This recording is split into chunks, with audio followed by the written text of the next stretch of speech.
நாம் மிளகு போட்டு அரைத்து செய்வதால் காய்ச்சல் ஜலதோஷத்திற்கு நாம் ரச சாதத்துடன் வைத்து சாப்பிட்டாலும் மிக அருமையாக இருக்கும். நாம் கஞ்சிக்கு சைட் டிஷ்ஷாக செய்யும் துவையலுக்கு முதலில் 1/4 கப் தேங்காய் எடுத்து விடலாம். இந்த அளவு தேங்காய் எடுத்து அதனுடன் சிறிது கறிவேப்பிலை சேர்த்து விடலாம். இதனுடன் 2 மிளகு, சிறிது உப்பு போட்டு நாம் அரைத்து விடலாம். நாம் இந்த துவையலுக்கு மிளகு சேர்த்தால்தான் ஹெல்த்தியாக இருக்கும்.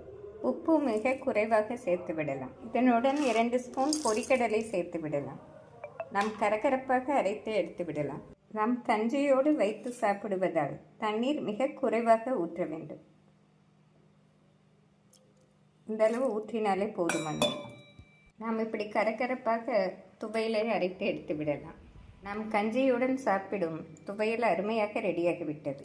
நாம் மிளகு போட்டு அரைத்து செய்வதால் காய்ச்சல் ஜலதோஷத்திற்கு நாம் ரச சாதத்துடன் வைத்து சாப்பிட்டாலும் மிக அருமையாக இருக்கும்.